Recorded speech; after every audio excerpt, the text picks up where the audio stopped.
Ay magugulat kayo dito sa balita na to, no? Talagang ito tamang-tama dun sa mga naghihintay ng approval at dun sa mga naghihintay ng employer.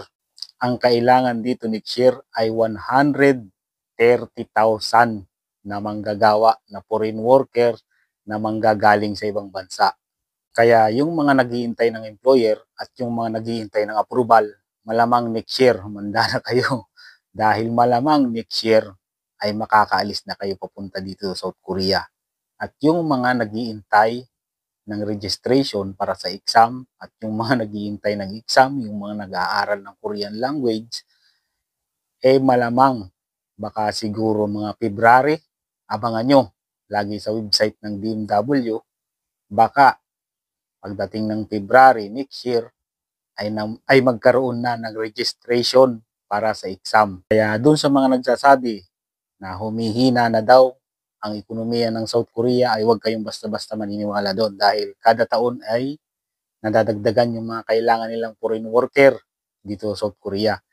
At inuulit ko, doon sa 130,000 na kailangan nila, yun ay para lang sa E9 visa. E9 visa lang. Bukod doon yung mga professional worker, katulad ng engineer, mga English teacher, bukod yun. Yung 130,000 na foreign worker na kailangan nila ay under E9 visa lang. Katulad ko, factory worker ako dito sa South Korea, E9 visa ang nakalagay sa alien card ko dito o yung residence card. Ang alam ko nasakop ng E9 visa na yan ay katulad ko yung mga factory worker sa shipbuilding, tapos yung sa caregiver, tapos yung sa construction, sa farm, sa food processing, at yung mga yung minsan may na-hire din sa mga restaurant, din sa mga hotel cleaner, yan ay sakop ng E9 visa. Yung kinakailangan ng 130,000 na katao. At ito ay hindi lang manggagaling sa Pilipinas. Maraming pinagkukuhanan ng foreign worker. Maraming bansa ang pinagkukuhanan ng South Korea ng under E9 visa or yung employment permit system. 17 or 16 na bansa yung pinagkukuhanan nila ng foreign worker.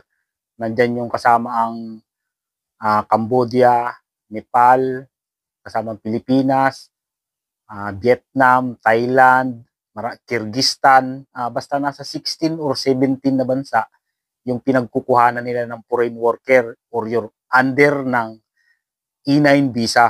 Ang alam ko na pinakamarami talaga nakukuha sa Pilipinas na under ng E9 visa ay sa manufacturing. Yan talaga yung pinakamaraming nakukuha sa manufacturing, sa kanya shipbuilding, saka sa dami ng mga TNT dito sa South Korea. Pero hindi lang naman sa mga Pilipino ang may TNT dito, no? Mas marami sa ibang bansa katulad ng Thailand saka Vietnam, yung iba pa. Maraming mga TNT dito. Pero kung iisipin ninyo, taon-taon marami pa rin silang kinukuha ng mga foreign worker. Kahit marami ng TNT dito sa South Korea. Yung mga walang visa, mga TNT. At katunayan yan na marami pa talagang nadadagdag na mga company, mga pabrika dito sa South Korea. Kaya huwag kayong maniniwala dun sa iba na marami na raw nagsasarado na company dito sa South Korea. Kaya kukunti na lang yung kukuhanin nilang mga trabahador, mga foreign worker. Huwag kayong maniniwala doon. Dahil sa katunayan, yung sinasabi nilang South Korea na kailangan nila ng 130,000, patunay lang yan na maraming nagbubukas na pabrika kaysa dun sa mga nagsasara.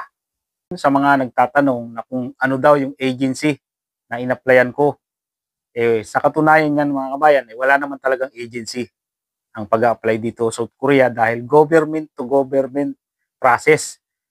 Tanging DMW lang sa Ortigas ang nagpo-proseso ng pag-apply dito sa South Korea. At ang unang gagawin ninyo kung gusto nyo mag-apply dito sa South Korea ay mag-aral muna na kayo ng Korean language. At kung paano yung proseso, panoorin nyo na lang yung video ko na yan. Kung paano yung proseso, yung step by step ng pag-apply dito sa South Korea.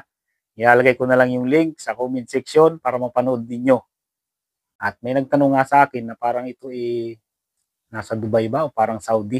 babae, na kung pwede daw na, kasi parang merong yung kapatid yata, may asawang Koreano dito at siya nga i-invite dito, ito-tourist, parang tourist visa, tapos i-apply daw ng employer, kung pwede daw i-apply ng employer yung tourist visa to working visa.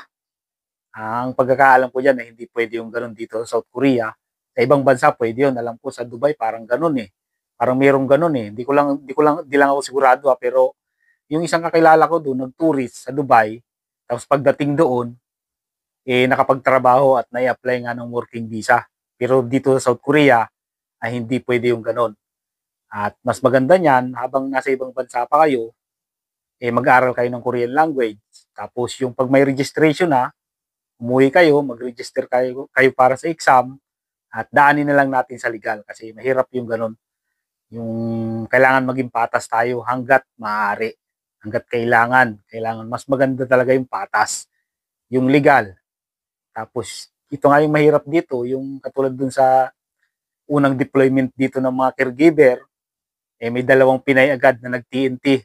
Hindi ko malaman kung anong klase ng takbo ng utak ng dalawang yun. Baka yun na-brainwash nung mga, kasi nag-TNT, nahuli sila sa Busan eh.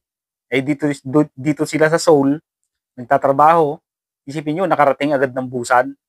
Ibig sabihin kung wala silang kakilala, hindi sila basta-basta agad makakapunta doon dahil wala pa silang isang buwan dito na nagtatrabaho sa employer nila, nakapunta na ng Busan. Malamang yung dalawang yon na nag-TNT na caregiver na nahuli na. At di lang ako sigurado kung napauwi na sa Pilipinas yung dalawang Pinay na yun na nag-TNT dito dahil mahirap yung magtrabaho ng meron kang pangamba. Mas maganda yung patas, legal, at kampante ang isip mo kapag ikay legal na magtatrabaho dito sa South Korea. At dun sa mga bago pa lang napapadpad dito sa aking YouTube channel, talaga namang matatakam kayo next year. At talagang gaganahan kayo sa pag-aaral ng Korean language dahil tumaas na naman ang monthly salary dito sa South Korea. Next year, simula January 1, ang magiging monthly salary na ng factory worker or yung under E9 visa ay magiging 2,096,271. Katumbas yan sa pera natin na pumapalo ng 86 to 87,000 pesos monthly. Wala pang overtime dyan.